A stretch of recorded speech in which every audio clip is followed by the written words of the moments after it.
36 बरादरी के कार्यकर्ता साथियों, दोस्तों, जैसा कि आपको विदित है, हरियाणा प्रदेश के अंदर चुनाव का बिगुल बज चुका है।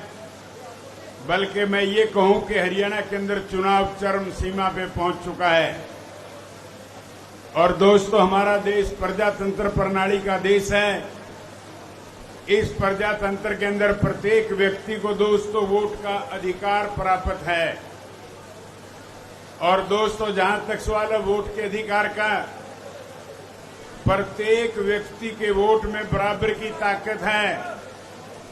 दोस्तों, मैं आपको बताना चाहूंगा कि चाहे कोई अमीर है चाहे गरीब है, वोट की ताकत सबकी बराबर है।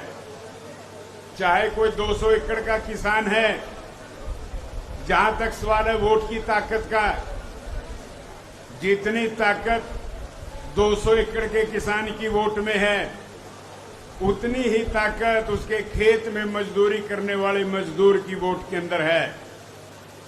और दोस्तों, चाहे कोई बहुत बड़ा कारखाने का मालिक है, जितनी ताकत उस कारखाने के मालिक की वोट में है, उतनी ही ताकत उस कारखाने के अंदर मजदूरी करने वाले मजदूर की है। अब दोस्तों, प्रश्न उठता है कि ये वोट का अधिकार आपको किसने दिया। मैं उस व्यक्ति के बारे में आपको बताना चाहूंगा। लाडवा हल्का के बहादुर कार्यकर्ता साथियों, इस देश की आजादी से पहले हमारे देश के अंदर प्रत्येक व्यक्ति को वोट का अधिकार नहीं था। कुछ एक लोगों को ही वोट डालने का अधिकार था, जो बहुत बड़ी संपत्ति के मालिक थे, पढ़े लिखे लोग थे या अन्य किसी विशेष पदों के ऊपर थे, उनको वोट का अधिकार प्राप्त था। यह वोट का अधिकार देने वाले व्यक्ति का नाम दोस्तों बाबा साहेब भीमराव अंबेडकर था। ताली बजा करके स्वागत करें। और इसके साथ ही मैं ये भी कहना चाहूंगा कि बाबा भीमराव अंबेडकर साहेब कोई एक जाति के नेता या एक जाति के आदर्श नहीं थे। वो सारे हिंदुस्तान के 36 बरादरी के लोगों के आदर्श थे, जिन्होंने प्रत्येक व्यक्ति को वोट का अधिकार दिलाने का काम किया था। साथियों, मैं आपको बताना चाहूंगा, जब बाबा साहब को संविधान की ड्राफ्टिंग कमेटी का चेयरमैन बनाया गया, उस समय 3 प्रमुख तौर से समस्याएं उनके सामने थी, जिस वजह से संविधान के निर्माण में समय लगा। सबसे पहली समस्या थी कि वोट का अधिकार सभी लोगों को प्राप्त नहीं होना चाहिए। लेकिन बाबा साहिब इस मत के थे कि जब तक प्रत्येक व्यक्ति को वोट का अधिकार प्राप्त नहीं होगा तो यह संपूर्ण प्रजातंत्र नहीं गिना जाएगा। बहुत लंबी जद्दोजहद के बाद बाबा साहब ने हिंदुस्तान के अंदर बसने वाले प्रत्येक नागरिक को वोट का अधिकार दिलाने का काम किया था। दोस्तों, यह श्रेय बाबा भीमराव अंबेडकर जी को जाता है। और उस समय ये तर्क दिए जाते थे कि ग्रामीण आंचल में बसने वाले गरीब व्यक्ति अपने वोट का सही से इस्तेमाल नहीं कर पाएंगे। तो बाबा साहब ने कहा कि यदि आप उनको मौका ही नहीं दोगे तो वो वोट डालना और इसका इस्तेमाल करना कैसे सीखेंगे। तो दोस्तों, जो बाबा साहब की सोच थी, आज वो पूरी तरह से एक सफल प्रजातंत्र कहलाती है। जो लोग सोचते थे और इस चीज की मुखालिफ करते थे कि ग्रामीण अंचल के लोग वोट नहीं डाल पाएंगे, आज ग्रामीण अंचल में प्रजातंत्र पूरी तरह से सफल है। 75 से 80% लोग अपने मत का इस्तेमाल करते हैं। और जिन शहरों को वोट का अधिकार देना चाहते थे, उनमें केवल 40 या 42% लोग अपने मत का इस्तेमाल करते हैं। और दोस्तों, इसके साथ ही बाबा भीमराव जी के सामने एक समस्या थी कि देश के अंदर कौन सी भाषा होनी चाहिए। बहुत ही जद्दोजहद के बाद बाबा साहब ने निर्णय लिया और सबको मनाया कि प्रत्येक प्रांत के अंदर उनकी अपनी अपनी प्रांतीय भाषाएं प्रदेशों का काम चलाने के लिए लागू होंगी। और जहां तक सवाल है कानूनी व्यवस्था का, कानूनी व्यवस्था के लिए अंग्रेजी का अनिवार्य होना जरूरी है, अन्यथा तो कानून समझ में नहीं आएगा। और इसके साथ ही कहा था कि नेशन के स्तर पे हिंदी भाषा का इस्तेमाल होना चाहिए। और तीसरा जो काम बाबा साहब के सामने कठिनाई भरा काम था वो था राजनीति के अंदर रिजर्वेशन। बहुत से लोग भी इस पक्ष में नहीं थे कि राजनीति के अंदर रिजर्वेशन होनी चाहिए, लेकिन बड़ी लंबी बहस के साथ बाबा साहब ने इसमें भी कामयाबी हासिल की। और इस भारतवर्ष के अंदर राजनीति के अंदर तथा अन्य पदों पे रिजर्वेशन कराने का काम भी दोस्तों बाबा साहब ने किया था।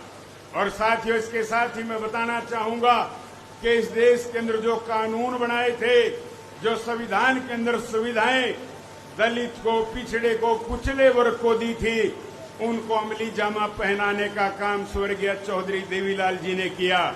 दोस्तों, चौधरी देवीलाल सबसे पहला ऐसा व्यक्ति था जिसने हरियाणा प्रदेश के अंदर सबसे पहले कानून बनाया कि प्रत्येक गांव के अंदर चमार जाति का व्यक्ति नंबरदार बनाया जाएगा, ताकि लोगों के अंदर बराबरता आए और चमार जाति के लोगों के अंदर एहसास हो कि आप भी सबके बराबर हैं। ये पहला कदम चौधरी देवीलाल जी का था। तो दोस्तों, चौधरी देवीलाल जी एक बार हिसार से चंडीगढ़ के लिए आ रहे थे, तो दोस्तों रास्ते में देखा कि कुछ एक लोग नए कपड़े पहने हुए, बरसात हो रही थी, सर्दी का मौसम था, पेड़ों के नीचे खड़े भीग रहे थे। चौधरी साहब ने अपनी गाड़ी रोकी और उतर करके पूछा कि भाई आप सबने नए कपड़े पहने हुए हैं और यहाँ बरसात में भीग रहे हो? तो उन्होंने कहा जी हम चमार जाति के लोग हैं, इस गांव में परसाराम के यहाँ बारात लेकर के आए थे, बरसात शुरू हो गई, उस गरीब के पास हमें ठहराने के लिए कोई जगह नहीं है। तो चौधरी साहब के दिमाग में बाबा भीमराव जी की नीतियां घूमने लगी और चौधरी साहब ने सीधे चंडीगढ़ जाकर के कैबिनेट की मीटिंग बुलाई और तुरंत से कानून पास किया कि हरियाणा प्रदेश के प्रत्येक गांव के अंदर चमार जाति के चौपालों का निर्माण होगा। ये कितना बड़ा कदम चौधरी देवीलाल जी ने दबे और पिछड़े वर्ग को उठाने के लिए बाबा भीमराव जी की नीतियों को अमली जामा पहनाने का काम किया। और इसी तरह एक बार चौधरी देवीलाल जी ग्रामीण आंचल का दौरा कर रहे थे, सड़क के ऊपर कुछ महिलाएं पत्थर तोड़ रही थी। चौधरी साहब की नजर पड़ी कि एक गरीब महिला पत्थर तोड़ रही है और उसको बच्चा होने वाला है। चौधरी साहब ने उसके पास जाकर के पूछा कि बेटा तू पत्थर तोड़ रही है, जब तेरे को बच्चा पैदा होगा तो तेरी खुराक का क्या इंतजाम होगा? वो गरीब महिला कहने लगी कि ताऊ जी यही 2-3 दिन की दिहाड़ी इकट्ठा करके मैं अपना रोटी टूक चला लूंगी। फिर चौधरी देवीलाल जी के मन पे बाबा भीमराव जी की नीतियां घूमने लगी और चौधरी साहब ने चंडीगढ़ जाते एक कानून बनाया कि प्रत्येक हरिजन और चमार जाति की महिला के जब बच्चा पैदा होगा उसको खुराक के तौर पे 5100 रुपए जाप्ते की राशि दी जाएगी। कितना बड़ा कानून था एक गरीब आदमी को ऊपर उठाने के लिए। दोस्तों, मैं ये कहूं कि चौधरी साहब ने दबे को, पिछड़े को, कुचले को बाबा साहब की नीतियों को मद्देनजर रखते हुए ऊपर उठाने का काम किया।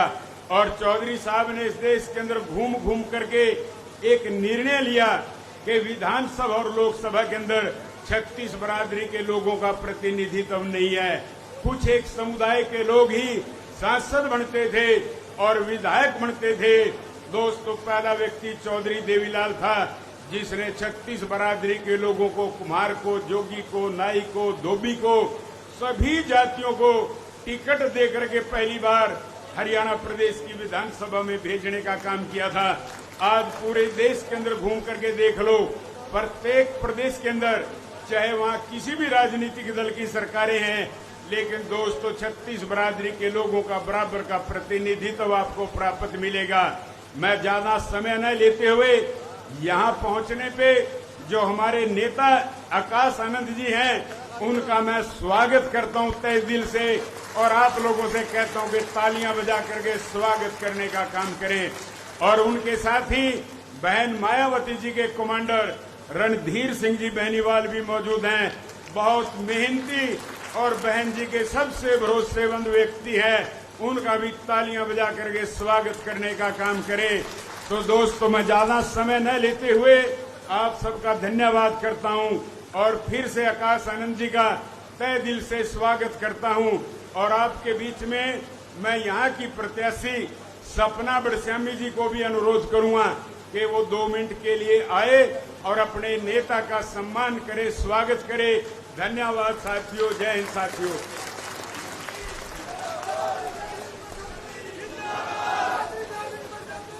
आप सभी को राम राम जी, राम राम, राम राम जी। आप सभी का बहुत बहुत धन्यवाद। और पहले तो हमारे हरियाणा की राजनीति के उभरते सितारे आकाश आनंद जी, मायावती जी, बहन मायावती जी के उत्तराधिकारी, आपका भी जी मैं बहुत बहुत धन्यवाद करती हूँ। अपना प्यार आशीर्वाद देने आप मुझे आए। और आप सभी को बताना चाहूंगी जी,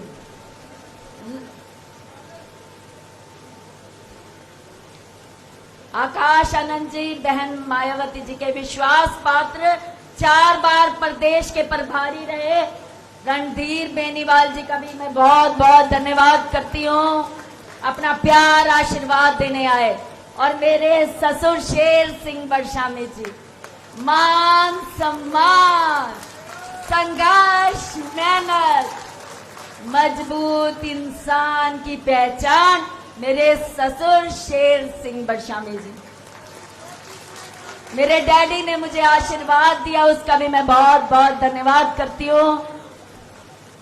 बसपा के प्रदेश अध्यक्ष, प्रदेश महामंत्री श्रीमती शकुंतला जी, आंटी आप साथ आओ जी।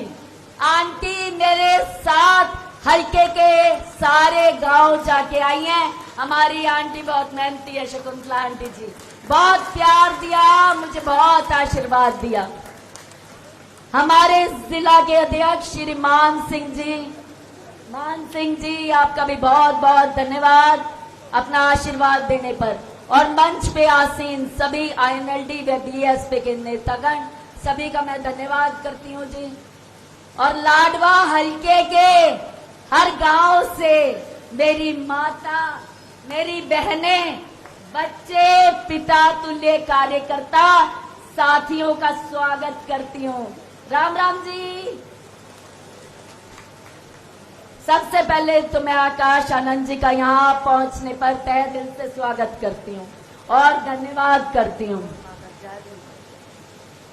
और सबसे पहले तो मैं एक बात कहना चाहूंगी, बाबा साहिब की वजह से औरत को मान सम्मान मिला, अधिकार मिला। आज मैं यहाँ पे हूँ तो उनकी बदौलत हूँ। मैं उनको कोटि कोटि शत शत प्रणाम करती हूँ। आज आप जानते हो जी, हरियाणा प्रदेश में गठबंधन की सरकार है कि नहीं है? तो आपको बताना चाहूंगी, पहले अब बीजेपी 10 साल से है, 10 साल से बीजेपी है। और उससे पहले कांग्रेस थी 10 साल। 10 साल कांग्रेस ने जुल्म किए, बीजेपी को जो है ना, बीजेपी जैसी पार्टी ऊपर आ गई। बीजेपी जैसी पार्टी तब ऊपर आई जब 10 साल कांग्रेस ने बेहद जुल्म किए।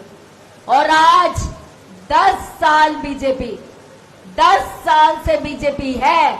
और नैब सैनी 4.5 साल से सांसद है, 4.5 साल से वो इंसान सांसद है। और 6 महीने से मुख्यमंत्री, 6 महीने से मुख्यमंत्री। एक सिंगल काम भी नहीं हुआ हल्के का एक सिंगल काम भी नहीं किया। हर गांव में जा रही हूं, हर जगह लोग तड़प रहे हैं, बेचैन। और मैं कहूंगी जो माजी है ना और जो महिलाएं हैं वो हाथ पकड़ के रो रही हैं। आज हमारे बच्चे, हमारी युवा शक्ति, बीजेपी 10 साल कांग्रेस की वजह से और 10 साल बीजेपी की राज की वजह से आज हमारे बच्चे जो हरियाणा की चौधर करते, आज सारी की सारी युवा शक्ति ज्यादातर हर गांव से खत्म हो चुकी है। खत्म हो चुकी है आज युवा शक्ति। सारी की सारी गांव के गांव खाली हो गए, गांव के गांव खाली हो गए, युवा शक्ति खत्म, यानी के गांव के वोट खत्म। आपको बताना चाहूंगी जी, महिलाएं, माँ और दादी तो एक ऐसी चीज थी जो अपने बच्चों के लिए किसी पे निर्भर नहीं रहती थी, नहीं रहती थी बिल्कुल भी, क्योंकि वो अपने हाथ से अपने बच्चों को देना पसंद करती थी। आज हर गांव में जाती हूँ, मैं कहती हूँ कि जहां आप ये देखो, हर गांव में ऐसे हालात बन गए हैं, संस्कार भी पड़ोसी कर रहे हैं, पड़ोसी कर रहे हैं। ऐसे हालात ला दिए, युवा बेरोजगार रखे ताकि वो विदेश का रुख अपना लें और युवा शक्ति खत्म हो जाए। यहां से युवा शक्ति खत्म। किसी भी हर गांव में गई, कोई सफाई की व्यवस्था नहीं, कोई, मैं कहती हूँ, जोड़ का पानी सड़कों पे, जोड़ का पानी सड़कों पे, कोई बिजली की सुविधा नहीं, हर जगह त्राही त्राही मच रही है। 6 महीने से ये इंसान मुख्यमंत्री है, और मुख्यमंत्री अगर एक दौरा भी कर लेना, एक सिंगल दौरा भी, गांव के गांव, शहर के शहर, तस्वीर बदल जाती है, उनकी तस्वीरें बदल जाती हैं। अगर एक मुख्यमंत्री सिर्फ दौरा कर ले, लेकिन काम करने की नीयत नहीं है। हाथ जोड़ सकता है वो इंसान, पैर पकड़ सकता है वो इंसान, लेकिन लोगों के काम नहीं कर सकता, काम नहीं कर सकता। आज इनकी बारी आई तो ये हाथ जोड़ के खड़े हो गए, आज इनकी बारी आई, हाथ जोड़ के खड़े हो गए। और जब हमारी बारी थी, तब आपको बताती हूँ ये क्या करते थे, डंडों से काम, डंडों से काम, किसानों पे लाठीचार्ज करा, किसानों पे लाठीचार्ज करा, हमारे अन्नदाता पे लाठीचार्ज करा। किसान, अन्न हमारा अन्न देवता है, वो एक ऐसा देवता है जो साक्षात दिखता है। आपको बताना चाहूंगी हमारे अन्नदाता का, बड़े बुजुर्गों को बच्चों के हाथ से पिटवा दिया। आज मैं युवा शक्ति को कहना चाहूंगी, थारे बड़ों का अपमान किया, आज बदला लो, जितने के जितने युवा हैं। आपको बताती हूँ, जब इनको जरूरत होती है तो हाथ जोड़ के आ जाते हैं, और जब हमें जरूरत होती है तो डंडों से काम लेते हैं।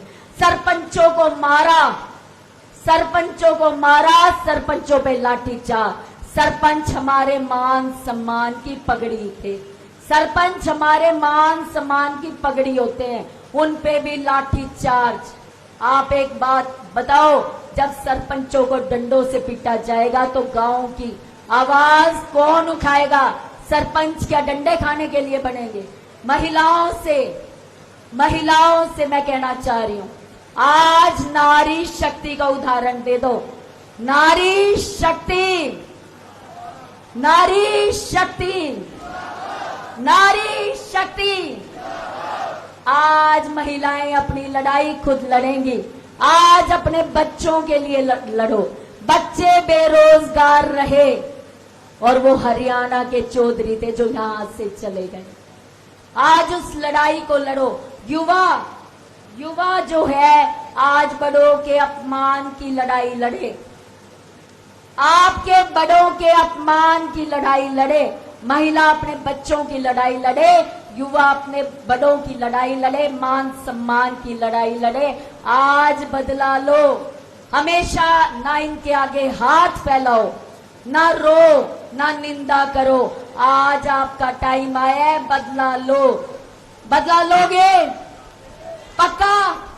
बरसामी आर्मी तैयार है, बरसामी आर्मी तैयार है। जिंदाबाद। मेरे ससुर शेर सिंह बरसामी जी ने हमेशा मान सम्मान किया, संघर्ष किया। आज मुझसे सब कहते हैं कि भाई आप इतनी मजबूती से कैसे खड़े हो। अरे मेरे ससुर ने मान सम्मान मेहनत संघर्ष करी और ठोक के लोगों के काम करे, अपने हलके की आवाज उठाई। आज ये जो मैं ऐसे मजबूती से खड़ी हूं, मेरे ससुर शेर सिंह बरशामी जी की वजह से, मेरे डैडी जी। आप सभी से कहना चाहूंगी, आज अपना आशीर्वाद दो, प्यार दो और चश्मे के निशान पे 5 तारीख को 5वें नंबर पे चश्मे का निशान है। साथ दो, आशीर्वाद दो। आपने प्यार दिया, मान सम्मान दिया, आप सभी लोगों का बहुत बहुत धन्यवाद।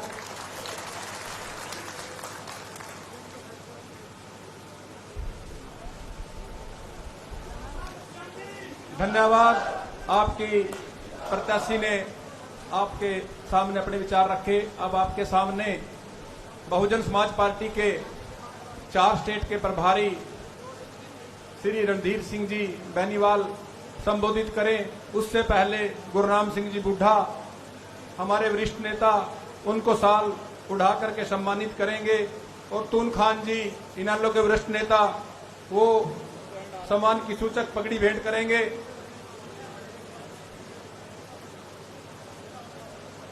गुरनाम सिंह जी बुड्ढा आदरणीय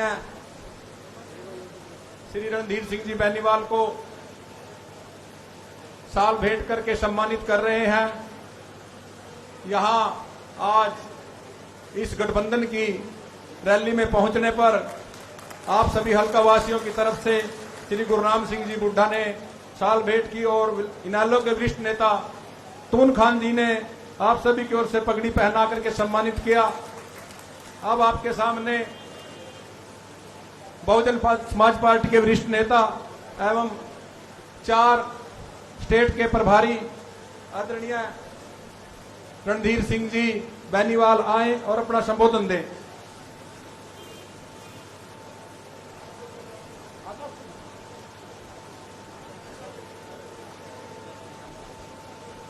आपके सामने रणधीर जी ने कहा कि आज की सभा को आकाश आनंद संबोधित करेंगे।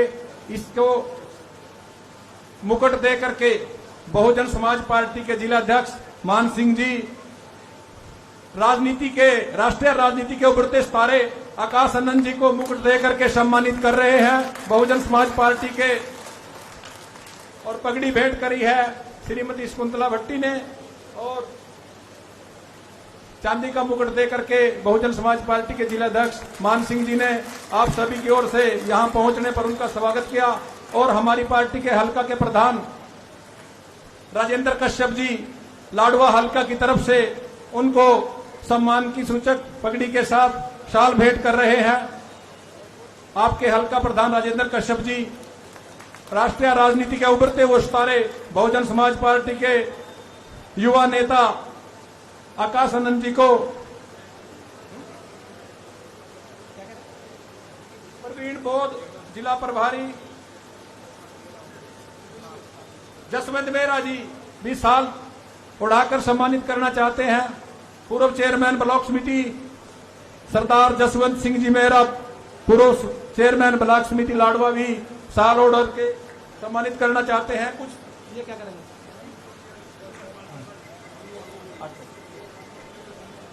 साथियों, प्रोफेसर प्रवीण बोध जिला प्रभारी महेंद्रपाल लाडवा जी वो भी चित्र भेंट करेंगे। माननीय आकाश आनंद जी को अपनी भावनाओं को व्यक्त करते हुए लाडवा हल्के में पहुंचने पर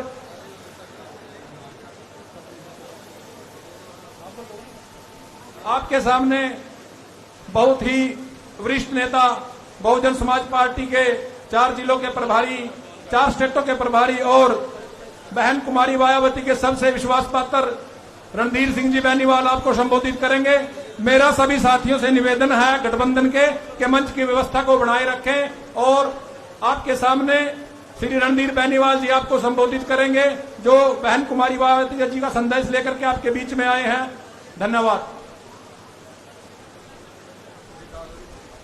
सभी साथी कृपया करके मंच की व्यवस्था को बनाए रखें।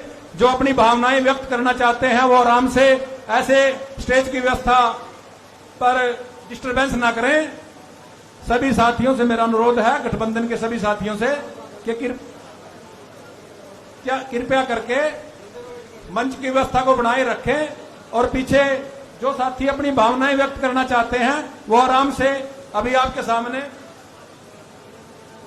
राजकुमार जी हल्का प्रधान और उनके साथी साहब सिंह जी, ताराचंद जी उमरी से आए हुए हैं जो हमारे बहुजन समाज पार्टी के साथी हैं, वो भी पुष्प गुच्छ भेंट करके उनका लाडवा हल्का में पहुंचने पर अभिनंदन करना चाहते हैं।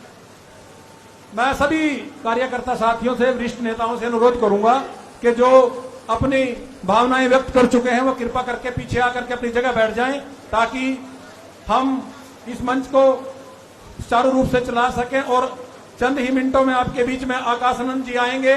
उससे पहले मैं सभी साथियों से अनुरोध करूंगा कि व्यवस्था को बनाए रखें और श्री रणधीर सिंह जी बैनीवाल जो 4 स्टेट के प्रभारी हैं और कुमारी बहन मायावती जी के वरिष्ठ साथी हैं और उनका यहां पहुंचने पर स्वागत है और आपके बीच में अभी आपको संबोधित करेंगे। इनेलो बसपा गठबंधन जिंदाबाद, इनेलो बसपा गठबंधन जिंदाबाद। श्री रणधीर सिंह जी।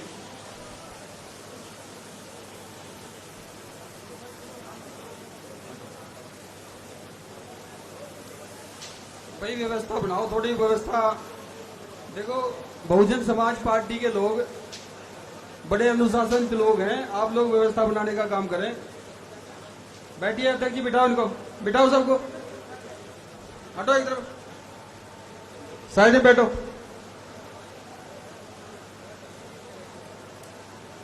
बाबा साहब भीमराव अम्बेडकर, मान्यवर साहब श्री काशीराम जी को नमन करते हुए चौधरी देवीलाल जी को अपना सम्मान पेश करते हुए देश के सबसे बड़े सूबे उत्तर प्रदेश की 4 बार रही मुख्यमंत्री आदरणीय बहन कुमारी मायावती जी को अपना आदर्श नेता मानते हुए आज इस मंच पर उपस्थित मुख्य अतिथि के रूप में बहुजन समाज पार्टी के एकमात्र उत्तराधिकारी आदरणीय श्री आकाश आनंद जी पहुंच चुके हैं। इनके लिए मैं जोरदार तालियों की गड़गड़ाहट से स्वागत चाहता हूं। सम्मानित साथियों, तालियों में कंजूसी ना करो, तालियां चंडीगढ़ की कुर्सी तक आवाज पहुंचनी चाहिए कि बड़सामी के यहाँ एक जलसा हो रहा है और वहां से मुख्यमंत्री को हराने का काम आप लोग कर रहे हैं। ये आवाज पहुंचनी चाहिए वहां तक। पिछले लोग तालियां नहीं बजा रहे, खाली बैठे हैं। सम्मानित साथियों, आलकस उतार दो। आपको जंग में कूदने का समय है, युद्ध में कूदने का समय है। ये लड़ाई बच्चा बूढ़ा जवान सबकी है, ये लड़ाई किसी एक की नहीं है। इस लड़ाई में भारतीय जनता पार्टी को हराने के लिए और कांग्रेस को हराने के लिए ये गठबंधन हुआ सम्मानित साथियों। और ये गठबंधन पवित्र गठबंधन है, ये गठबंधन बराबरी का दर्जा देने के लिए गठबंधन है, ये गठबंधन आपके अधिकारों को दिलाने के लिए गठबंधन है सम्मानित साथियों। ये गठबंधन आपके बच्चों के भविष्य को बनाने के लिए गठबंधन है। इस गठबंधन में मंच पर उपस्थित शेर सिंह बड़सामी जी जो बड़े ताकत से और मजबूती से चुनाव लड़ने का काम कर रहे हैं सम्मानित साथियों, इनके लिए भी जोरदार तालियों से स्वागत। आपके बीच में सपना बड़सामी जी जो इस क्षेत्र से चुनाव लड़ रही है सम्मानित साथियों, और उनके विचार हमने सुने, बड़े ताकत और जोश के विचार है सम्मानित साथियों। इसी जोश और खरोश के साथ वो आपके बीच में जब विधायक बन करके आएंगी, इसी जोश और खरोश के साथ आपका विकास करने का काम करेंगी। मंच पर उपस्थित दोनों पार्टियों के स्टेट की कमेटी, जिला कमेटी, विधानसभा कमेटी, सेक्टर कमेटी और बूथ के कार्यकर्ता, मेरे बुजुर्ग नौजवान साथी, मातृशक्ति, सम्मानित साथियों, कुछ चंद लाइनें कह करके मैं अपना समय मुख्य अतिथि को देना चाहूंगा। सम्मानित साथियों, एक समय था सम्मानित साथियों कि हमें अधिकार मिलने का काम होता था। जिस टाइम पे हमारी बहुजन समाज पार्टी की सरकार उत्तर प्रदेश में चल रही थी सम्मानित साथियों, 4 बार की सरकार उत्तर प्रदेश में बहन जी की चली और हमें अधिकार मिलने का काम हुआ सम्मानित साथियों। इसी तरह आपके बीच में सम्मानित साथियों, चौधरी देवीलाल जी ने जिस टाइम पे यहाँ पे सरकारें चलाई, श्री ओम प्रकाश चौटाला जी ने सरकार चलाई। सम्मानित साथियों, आपको अधिकार मिलने का समय हुआ और सम्मानित साथियों अब अधिकार नहीं मिल रहे, अब हमें केवल रूंगा मिल रहा है। रूंगा, आप रूंगा समझते हो? रूंगा समझते हो ना सम्मानित साथियों? हमें रूंगा मिल रहा है। रूंगा कैसा होता है सम्मानित साथियों? रूंगा वो होता है कि कांग्रेस और बीजेपी के लोग, इनमें से जो आरएसएस के लोग हैं, वो लोग हमें अधिकार देना नहीं चाहते। उनसे ही भारतीय जनता पार्टी की सरकार चलती है। वो अधिकार नहीं देना चाहते, रूंगा देना चाहते हैं। रूंगा उसे कहते हैं सम्मानित साथियों। जब हम छोटे छोटे थे, हमारी माँ कहा करती थी, जा भाई दुकान पे से सामान ले आ, ये 2 रुपए की दाल लेकर के आ, और वहां पे लाला जी के यहाँ आप जाओ और 2 रुपए की दाल लेकर के आओ। हम माता जी को कहते थे, लाओ माता जी 2 रुपए, हम जाते हैं दाल लेकर के आते हैं। हम दौड़े दौड़े दुकान पे जाते थे, और जब वहां से आते थे सम्मानित साथियों, आने से पहले वो लोग हमें रूंगा देने का काम करते थे। मूंगफली की गिरी, मरमुरे के दाने, बरमंडा, ऐसी चीजें हमें देने का काम करते थे सम्मानित साथियों। हम छोटे छोटे बच्चे थे, और हम लोग घर आते थे दौड़े दौड़े, और अपनी माता जी को कहते थे, माता जी कुछ और मंगाना तो बताओ, क्योंकि हमारी जिम्मेदारी नहीं थी कि हम घर में अनाज डाल करके दें, हमारी जिम्मेदारी नहीं थी कि घर में सामान ला करके दें, लेकिन हमें दुकान पे जाने का फिर भी शौक था। क्योंकि शौक इसलिए था कि दुकानदार ने हमें पटा रखा था सम्मानित साथियों, रूंगे में पटा रखा था। इसलिए सम्मानित साथियों, हमें नहीं पता था कि ये रूंगा हमारे ही पैसे से कटौती करके दिया जा रहा है। आपका पैसा, आपके अधिकार और आपको नहीं मिल रहे सम्मानित साथियों। ये सरकारें आपको केवल रूंगा देने का काम कर रही है, और उस रूंगे में आप लोग सम्मानित साथियों, बहुत सारे हमारे गरीब भाई, बहुत सारे हमारे मजदूर भाई, वो जो छोटा छोटा अनाज मिलता है, अभी आपके बीच में आकाश आनंद जी बताने का काम करेंगे। छोटे छोटे अनाज हर महीने दे करके सम्मानित साथियों 500-600 रुपए का अनाज दे करके उनको खुश करने का काम किया जा रहा है। आज हमारे मजदूर भाई, आज हमारे मजदूर भाई, गरीब भाई, जो छोटे छोटे अनाज से, राशन के कोटे से लेकर के जो खुश कर रही है सरकारें सम्मानित साथियों, ये रूंगा है। इस रूंगे में आपको प्रसन्न नहीं होना, इस रूंगे से आपको खुश नहीं होना। आपको अधिकार चाहिए। उस अधिकार कैसे मिलेंगे? अधिकार तब मिलेंगे आपको जब सपना बड़सामी को यहाँ से जिता करके आप चंडीगढ़ भेजने का काम करेंगे, तब आपके अधिकार मिलेंगे सम्मानित साथियों। अधिकार कब मिलेंगे आपको? अधिकार तब मिलेंगे जब आप लोग अभय चौटाला को मुख्यमंत्री बना करके चंडीगढ़ की कुर्सी पे बिठाने का काम करेंगे सम्मानित साथियों। अधिकार कब मिलेंगे? अधिकार तब मिलेंगे आपको जब ये नीला झंडा और हरा झंडा आप चंडीगढ़ की कुर्सी पर लगाने का काम करेंगे, तब आपके अधिकार सुरक्षित होंगे सम्मानित साथियों। इसलिए कहना चाहता हूं सम्मानित साथियों, बहुत अपना पूरा समय मैं अपने मुख्य अतिथि जी को देना चाहूंगा सम्मानित साथियों। इसलिए अपनी बात को मैं ज्यादा न कहते हुए, आप लोग रात दिन एक ही सब्जेक्ट सोचें। आपके सपने में भी अगर कोई आए तो चश्मे का चुनाव चिन्ह यहाँ से आना चाहिए। अगर आप लोग दिन में काम करें, रात में करें, गली में करें, मोहल्ले में करें, किसी भी टाइम आपको अगर कोई चीज आपके सपने में, आपके दिमाग में बुनी जाए, वो केवल चश्मे का चुनाव चिन्ह यहाँ पे होना चाहिए सम्मानित साथियों। और जिन जगहों पे आपकी रिश्तेदारी दूसरी विधानसभाओं में जहाँ पे हाथी का चुनाव चिन्ह है सम्मानित साथियों, उन रिश्तेदारों को भी आप लोग फोन करके कहें, अपने रिश्तेदारों को, अपने सगे संबंधियों को, अपने मित्रों को आप लोग फोन करके कहें कि भाई जहाँ जिस चीज जो बराबर में सीट है, हमारी रदौर सीट, वहां पे हाथी का चुनाव चिन्ह है सम्मानित साथियों। हमारे प्रदेश अध्यक्ष धर्मपाल टीकरा जी वहां से चुनाव लड़ रहे हैं। अपने रिश्तेदारों को वहां पे कहो सम्मानित साथियों कि उस सीट पे हाथी के चुनाव चिन्ह पे वोट डालने का काम करें। इसलिए सम्मानित साथियों, ये कम्युनिकेशन है, ये तालमेल है। इसी आशा और विश्वास के साथ मैं अपनी बात को खत्म करूंगा सम्मानित साथियों कि आप लोग अभी से लग जाएं और इस चर्चा को आप लोग इस कार्य को आगे बढ़ाने का काम करें, और तब दम लें, उस टाइम दम लें जब चंडीगढ़ की कुर्सी पे आप स्थापित हो जाए, उसको कब जाने का काम कर ले सम्मानित साथियों। जय भीम, जय भारत, जय दीनदयाल। बहुत बहुत धन्यवाद। आपके इंतजार की घड़ियां खत्म हुई। अब आपके बीच में बहुजन समाज पार्टी की संयोजिका बहन कुमारी मायावती जी के उत्तराधिकारी एवं राष्ट्रीय राजनीति के उभरते हुए सितारे आकाश आनंद जी आपके बीच में आपको संबोधित करेंगे। अनिल बैनी जी, सुखवंत शिथल जी, कलीराम शिथल जी, बाबा साहिब का एक चित्र भेंट करके उनको सम्मानित करना चाहते हैं और एक चित्र वो प्रत्याशी सपना बड़श्यामी को देना चाहते हैं। कृपया करके वो आगे निकल जाएं ताकि मंच की व्यवस्था बनी रहे, वो दूसरी साइड से निकल जाएं। इनेलो बसपा गठबंधन जिंदाबाद, इनेलो बसपा गठबंधन जिंदाबाद। आपके बीच में आपके इंतजार की घड़ियां खत्म हुई और राष्ट्रीय राजनीति में उभरते हुए सितारे आकाश आनंद जी आपको संबोधित करेंगे। आकाश आनंद जिंदाबाद, चौधरी शेर सिंह बड़श्यामी जिंदाबाद।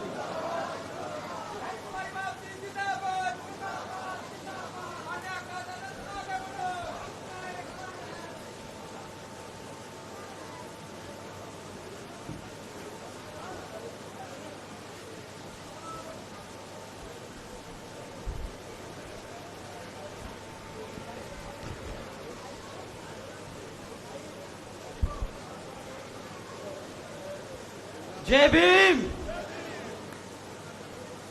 क्यों लाडवा की जनता थक गई क्या? यहाँ के हलके के लोग परेशान हैं, इसलिए निराश हो गए।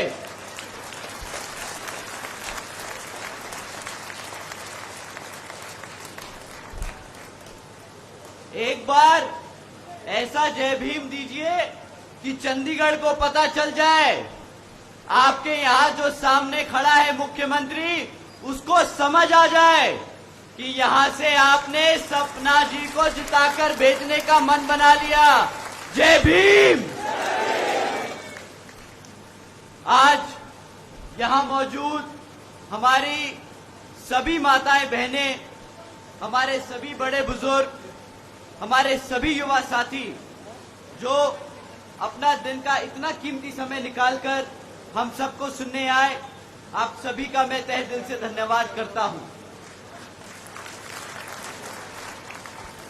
और आज इस विशाल चुनावी जनसभा को सफल बनाने के लिए जो हमारे बसपा और इनेलो के सभी पदाधिकारी एवं नेतागण और हमारी मूवमेंट की जान, हमारे मेहनत कष्ट कार्यकर्ता, आप सभी ने जो दिन रात मेहनत करके यहाँ पर इस चुनावी जनसभा को सफल बनाने के लिए कार्य किया, आप सभी का भी मैं तहे दिल से धन्यवाद करता हूं। साथियों, आप लोगों के बीच में कुछ जरूरी मुद्दे रखने से पहले मैं सबसे पहले अपने सभी संतों, गुरुओं, महापुरुषों को, जिसमें खासकर महात्मा ज्योतिबा फूले, छत्रपति शाहू जी महाराज, नारायण गुरु पेरियार रामास्वामी जी, बाबा साहब डॉक्टर भीमराव अंबेडकर जी एवं मान्यवर साहब श्री काशीराम जी को नमन करता हूं। साथ ही मैं बहुजन समाज पार्टी के राष्ट्रीय अध्यक्ष व उत्तर प्रदेश की 4 बार रही मुख्यमंत्री व पूर्व सांसद आदरणीय बहन जी के नाम से लोकप्रिय बहन कुमारी मायावती जी को भी तहे दिल से आभार प्रकट करता हूं। साथियों, जिन्होंने अपनी पूरी जिंदगी बामसेफ, DS4 व बीएसपी के जन्मदाता एवं संस्थापक मान्यवर साहब श्री काशीराम जी के बताए हुए रास्ते पर चलकर परम पूज्य बाबा साहब डॉक्टर भीमराव अंबेडकर जी के मानवतावादी व आत्मसम्मान एवं स्वाभिमान के मूवमेंट के कारवा को अपने आजीवन त्याग, तपस्या व कड़े संघर्ष से जारी रखा, उसे एक नई राजनीतिक ऊर्जा दी, शक्ति दी और पहचान दी है तथा उत्तर प्रदेश जैसे विशाल व महत्वपूर्ण राज्य में 4 बार अपनी पार्टी बीएसपी के नेतृत्व में सरकार बनाकर खासकर बहुजन समाज के लिए एक ऐसी मिसाल बन गई हैं, जिससे प्रेरणा लेकर आज यहाँ करोड़ों लोग हरियाणा में भी सामाजिक परिवर्तन व आर्थिक तरक्की के मिशनरी कार्य से जुड़ चुके हैं। इतना ही नहीं, बल्कि मैं खुद भी उनके इस नेतृत्व से प्रभावित होकर यहाँ बीएसपी मूवमेंट से जुड़ चुका हूँ और उनके पदचिन्हों पर चलकर इस मिशनरी दायित्व, कर्तव्य व फर्ज को अपनी आखिरी सांस तक निभाने की पूरी कोशिश करता रहूंगा। साथियों, मैं हमारे alliance partner Indian national Lokdal के संस्थापक एवं पूर्व उप प्रधानमंत्री श्री चौधरी देवीलाल जी को तहे दिल से नमन करता हूं। साथ ही इनेलो के राष्ट्रीय अध्यक्ष श्री ओम प्रकाश चौटाला जी और इनेलो के राष्ट्रीय महासचिव और हमारे गठबंधन की ओर से हरियाणा प्रदेश के मुख्यमंत्री के उम्मीदवार श्री अभय सिंह चौटाला जी का भी तहे दिल से आभार प्रकट करता हूं। साथियों, आप लोगों के बीच में यहां विधानसभा के कुछ जरूरी मुद्दे रखने से पहले मैं अपने सभी SC ST भाइयों जो आज यहां इस जनसभा में शामिल हुए हैं, आप लोगों से कुछ जरूरी बात करना चाहूंगा। साथियों, जैसा कि आप जानते हैं, हाल ही में ऑनरेबल सुप्रीम कोर्ट ने एक सब कास्ट कैटेगराइजेशन के बारे में एक जजमेंट पास किया है, जिसके संबंध में आदरणीय बहन कुमारी मायावती जी ने भी प्रेस कॉन्फ्रेंस कर हम सभी भाई बहनों को आगाह करने का काम किया। साथियों, इस जजमेंट के तहत अब राज्य की सरकारें SC ST के अंतर्गत अपने राजनीतिक लाभ के लिए अपनी मर्जी से किसी भी SC ST की जाति को आरक्षण का लाभ दे सकती है और अपनी ही मर्जी से उससे आरक्षण का लाभ छीन सकती है, ये कहकर कि इस जाति को अब आरक्षण की जरूरत नहीं क्योंकि वो पैसे से संपन्न हो चुकी है। साथियों, आप सभी जानते हैं, आरक्षण की मूल भावना प्रतिनिधित्व की है, समाज को आगे एक साथ बढ़ाने की है, लेकिन यहाँ पर कांग्रेस और भाजपा और सभी विरोधी पार्टियां बार बार आरक्षण को गरीबी हटाओ योजना बनाने का काम कर इससे छेड़खानी का काम करते आए हैं। आदरणीय बहन जी ने इस फैसले पर सवाल उठाते हुए पूछा है कि जिन्हें आरक्षण का लाभ मिला है, क्या उनकी सामाजिक स्थिति इतनी बेहतर हो गई है, क्या उनके साथ भेदभाव खत्म हो गया है। साथियों, भाजपा और कांग्रेस ने सोची समझी साजिश के तहत ये जजमेंट पास कराकर देश से आरक्षण को खत्म करने के लिए पहला कदम उठाया है। साथियों, इतना ही नहीं, ये SC समाज को बांटने की शुरुआत की गई है, ये SC समाज की आजादी छीनने की शुरुआत की गई है, ये संविधान से छेड़खानी की शुरुआत की गई है। संविधान बचाने के नाम पर भाजपा और कांग्रेस मिलकर संविधान को बदलने का काम कर रहे हैं। आदरणीय बहन जी ने कहा है कि अगर भाजपा की NDA और कांग्रेस की इंडिया अलायंस वाली पार्टियां, जिसमें आम आदमी पार्टी जैसी पार्टी शामिल हैं, ये सब अगर हमारे समाज के सच्चे आरक्षण के हितैषी हैं, तो ये सब मिलकर पार्लियामेंट के जरिए रिजर्वेशन एक्ट को संविधान की 9वीं सूची में डाले ताकि रिजर्वेशन से कोई छेड़खानी ना कर सके। परंतु साथियों, और इसके साथ साथ आदरणीय बहन कुमारी मायावती जी और BSP की ये भी मांग है कि जुडिशरी में भी अब रिजर्वेशन लागू होना चाहिए ताकि भविष्य में ऐसे जजमेंट ना पास हो सके जिससे रिजर्वेशन के खिलाफ कोई छेड़खानी करने की कोशिश कर सके। साथियों, इसी क्रम में कांग्रेस की ओर से उनके राष्ट्रीय अध्यक्ष श्री खड़गे जी ने प्रेस कॉन्फ्रेंस कर ये कहा कि आरक्षण तो पंडित नेहरू और गांधी जी की देन है। साथियों, यही वो कांग्रेस वाले हैं जो आप लोगों के बीच में घूमकर अभी लोकसभा में संविधान को बचाने का आश्वासन देके गए थे और आपसे आपका वोट मांगा था। हमारे सभी SC ST भाइयों से मैं पूछना चाहता हूं, क्या ये कांग्रेस वाले आप लोगों के बीच में घूमकर आपको संविधान को बचाने की आश्वासन देकर गए थे कि नहीं देके गए थे? हाथ उठाकर बताइए हमारे सभी SC ST भाई।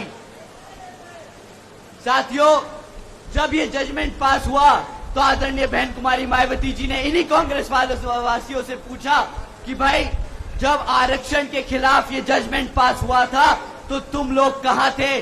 तुमने हमारे समाज का वोट तो मांग लिया, उन्होंने वोट भी डाल दिया, परंतु जब आरक्षण के खिलाफ ये जजमेंट पास हुआ तो तुम लोगों ने क्यों उसके खिलाफ आवाज नहीं उठाई? पर राहुल गांधी जी जो आपके बीच में घूमकर आपसे वोट मांग रहे थे, वो तो विदेश छोड़कर या देश छोड़कर विदेश भाग गए और खड़गे जी को आगे कर दिया। और खड़गे जी भी एक कदम आगे बढ़ के बोलते हैं कि ये तो आरक्षण पंडित नेहरू और गांधी जी की देन थी।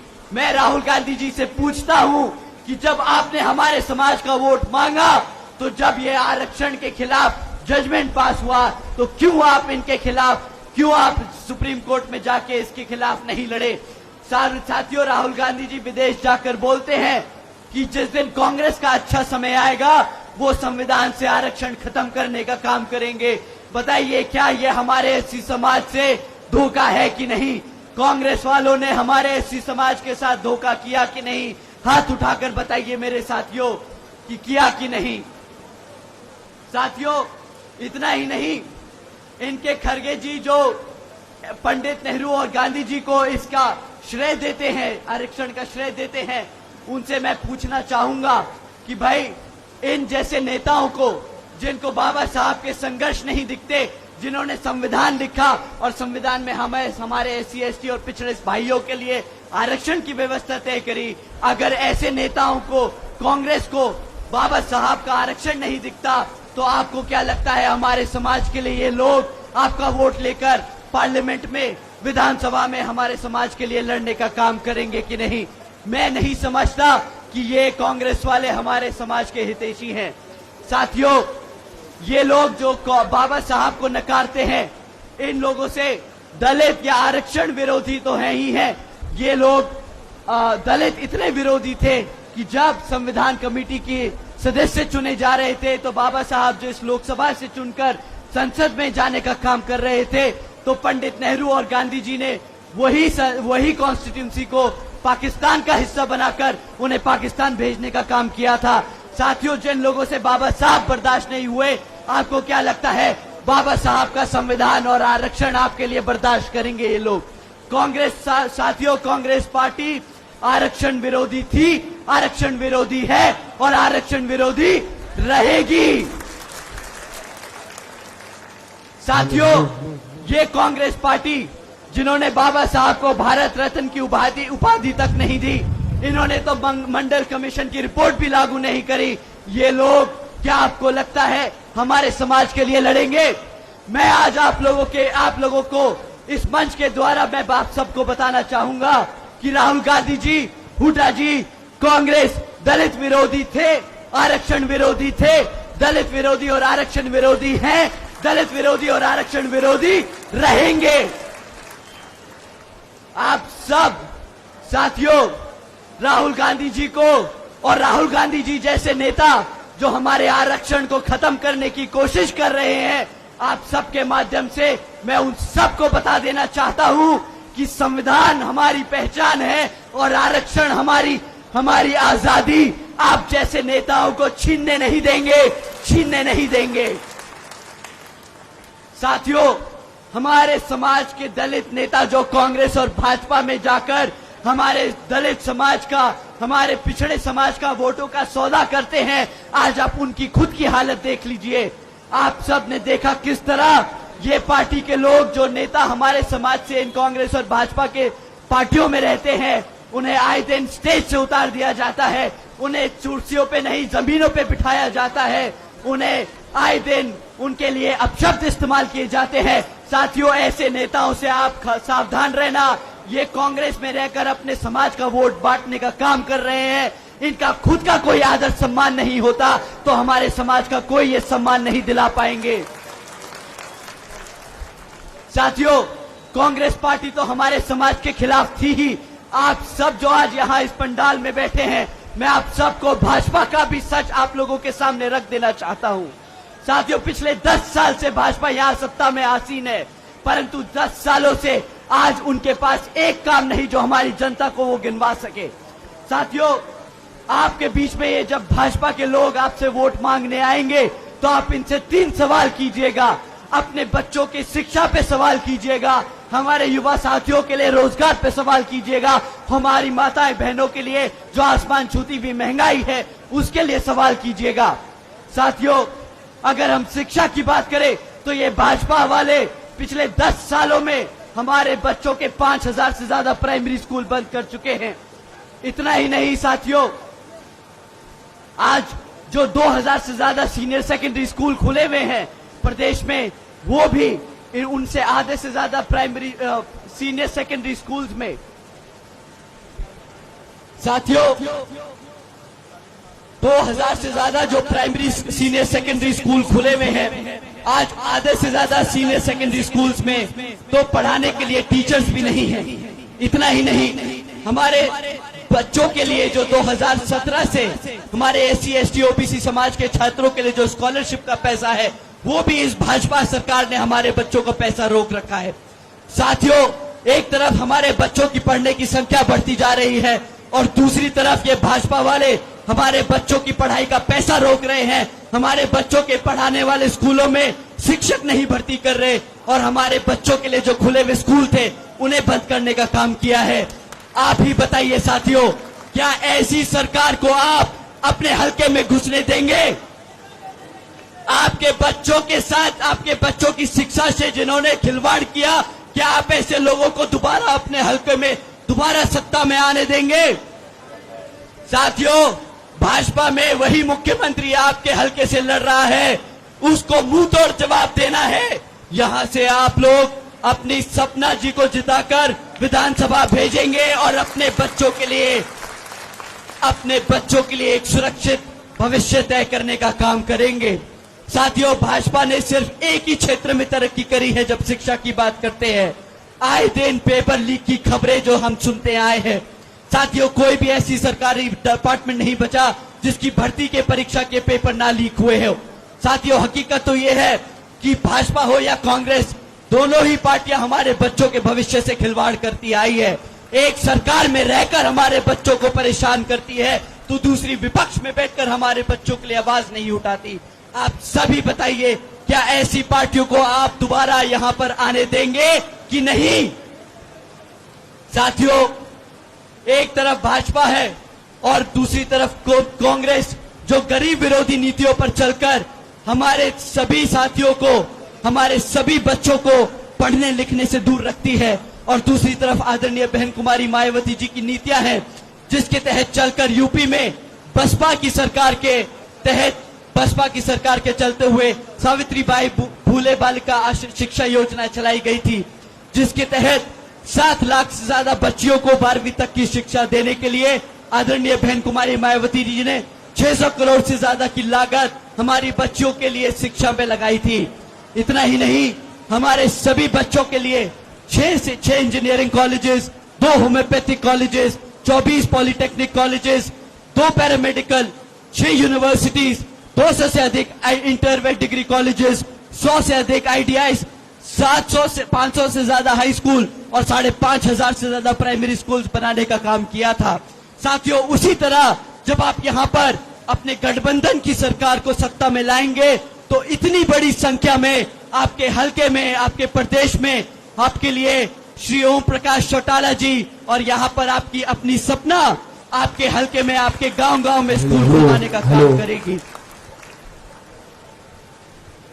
साथियों, एक तरफ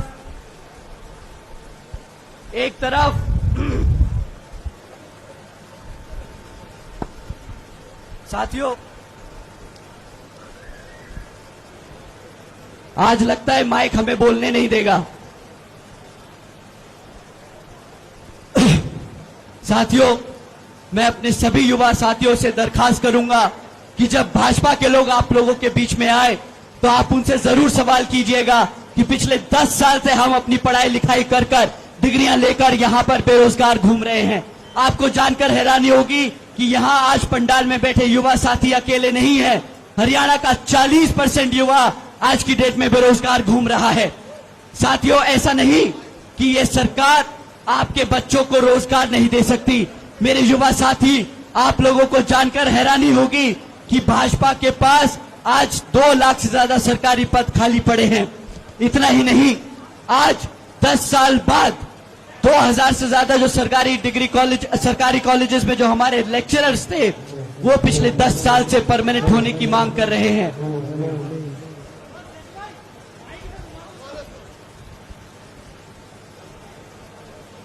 साथियों,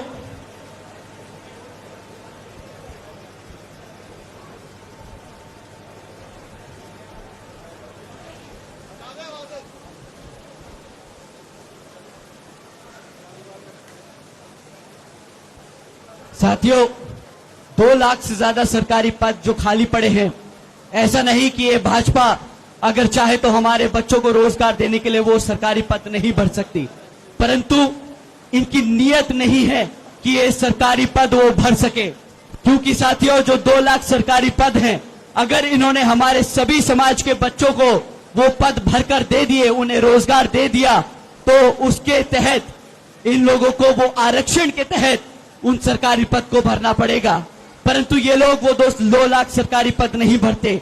ये लोग कौशल विकास निगम जैसी योजनाएं चलाते हैं और हमारे पक्की नौकरियों को कच्ची नौकरी करने का काम करते हैं, ताकि हमारे बच्चों को इन्हें परमानेंट ना करना पड़े, हमारे बच्चों को इन्हें आरक्षण के तहत वो रोजगार न देना पड़े। साथियों, एक तरफ भाजपा की सरकार है जो काम करना हमारे बच्चों को ना रोजगार देकर उन्हें आती है, और दूसरी तरफ हमारी आदरणीय बहन कुमारी मायावती जी की सरकार रही, जिसके तहत चलकर बहन जी ने 90,000 से ज्यादा शिक्षकों को रोजगार दिया था, 1 लाख से अधिक सफाई कर्मचारियों की भर्ती की थी, 2 लाख से अधिक जवानों को पुलिस फोर्स में भर्ती किया था और 30 लाख से अधिक हमारे अपर कास्ट समाज के कमजोर भाइयों को विभिन्न सरकारी विभागों में नौकरी देने का काम किया था। साथियों, इतना ही नहीं बल्कि बहन जी के शासनकाल के दौरान बसपा की सरकार ने कृषि एवं संबंधित कार्यों में अपना जो डेली मिनिमम वेज है वो 55 रुपए से बढ़ाकर 100 रुपए प्रतिदिन करने का काम किया था, और अन्य पिछड़े वर्गों की क्रीमी लेयर की वार्षिक आय को भी 3 लाख रुपए से बढ़ाकर 5 लाख रुपए करने का काम किया था। हमारे किसान भाइयों को जानकर अच्छा लगेगा कि साथी बहन जी ने गन्ना खरीदी के दाम भी रातों रात दुगने कर दिए थे। साथियों, बहन जी के गवर्नेंस मॉडल के तहत चलकर यही बीएसपी की सरकार ने प्रदेश के सभी समाज के लोगों को अपने पैरों पर खड़ा कर एक स्वाभिमान से जीने का अधिकार दिलाया था। और अब साथियों, अगर हम यहाँ हमारी महिलाओं के बारे में बात करें, जो यहाँ पर सरकार आप लोगों को महंगाई के नाम पर टरकाती आई है, आज कहती है हम गैस सिलेंडर सस्ता कर देंगे, हम यहाँ पर आप लोगों को मुफ्त में राशन दे देंगे।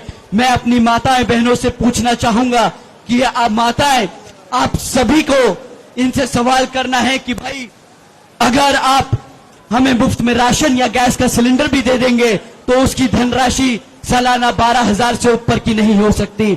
आप लोग उनसे पूछिएगा कि अगर साल का 12,000 रुपए का मुफ्त का राशन अगर आप लोगों को वाजिब लगता है, आप उनसे जरूर सवाल कीजिएगा कि अगर 12,000 रुपए का राशन वाकिफ है तो हमारे बच्चों की जो महीने की 25,000 की नौकरी बनती है वो कहाँ है।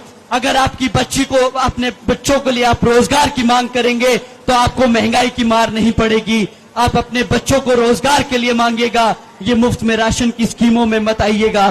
साथियों, ये लोग बड़े चौड़ से कहते हैं भाजपा वाले कि हमने भारत की 80 करोड़ जनता को मुफ्त में राशन देने का काम किया। मैं इनसे पूछता हूं कि भाई 80 करोड़ जनता को अगर मुफ्त में राशन देने की तुम्हें जरूरत पड़ रही है तो मतलब 80 करोड़ जनता भारत की आज गरीबी रेखा से नीचे है, क्योंकि वो खुद अपना राशन नहीं खरीद सकती। यहाँ एक तरफ श्री अभय सिंह चौटाला जी और आदरणीय बहन कुमारी मायावती जी की नीतियां हैं, जिसके तहत चलकर आपके हल्के में नहीं पूरे प्रदेश में वो हमारे बच्चों को रोजगार देने का काम करेगी, ताकि हमारी यहाँ सभी माताएं बहनों को अपने आप अपने बच्चों को अपने पैरों पर खड़ा करके देखेंगी, एक स्वाभिमान से जीने की जिंदगी मिलेगी। साथियों, आखिर में इन्हीं कुछ जरूरी बातों के साथ ही अब मैं आप सभी लोगों से, खैर मैं और आदरणीय बहन कुमारी मायावती जी की भी एक खास विशेष अपील है कि इस विधानसभा चुनाव में आप सभी लोग हर मोर्चे पर सावधान रहें, क्योंकि आपका वोट बहुत कीमती है। आपका वोट कोई खरीद ना पाए, आपका वोट कोई लूट ना पाए, आपका वोट कोई पढ़ने से रह ना जाए। साथियों, जाति, बिरादरी, धन, बल, मंदिर, मस्जिद या किसी भी भावना आदि के नाम पर कोई स्वार्थी अपने जाल में फंसाकर आप लोगों का वोट का कोई दुरुपयोग ना कर ले, क्योंकि देश की हर महिला पुरुष को वो वोट डालने का अधिकार यहाँ परम पूज्य बाबा साहब डॉक्टर भीमराव अंबेडकर जी की अति महत्वपूर्ण देन है। मैं आप सभी से ये खास अपील करता हूँ कि आपके हल्के लाडवा से इनेलो के उम्मीदवार श्री शेर सिंह बरसामी जी की बहू श्री सपना बरसामी जी को चुनाव लड़ाया जा रहा है, तो आप उन्हें यहाँ भारी वोटों से जिताकर यहाँ पर वोटिंग मशीन पर इनेलो का जो चश्मा का चुनाव चिन्ह है उस पे बटन दबाकर यहाँ भारी मतों से जिताकर यहाँ पे आप विधानसभा भेजने का काम करें। क्योंकि साथियों, जब आपकी बहू, आपकी बेटी विधानसभा जाएगी तो वो दिन रात आपकी चौखट पे खड़े होकर आप लोगों के लिए काम करने का, मेहनत करने का, आपके संघर्षों के लिए, आपकी दिक्कतों को सुधारने का काम करेगी, आपको हल देने का काम करेगी। साथियों, अब समय बहुत कम बचा है, 5 अक्टूबर को वोटिंग है, तो हम सभी युवा साथियों से दरखास्त करेंगे, हम अपने सभी बड़े बुजुर्गों से उनका आशीर्वाद मांगते हुए कहेंगे, अपने युवा साथियों को कमर कसने का समय आ गया है भाइयों, सत्ता छीनने का समय आ गया है, आपको अपने हलके में शासक बनने का समय आ गया है। आप सभी 5 तारीख को चश्मे के सामने वाला बटन दबाकर यहां सपना जी को जिताने का काम करें। जय भीम, जय भारत।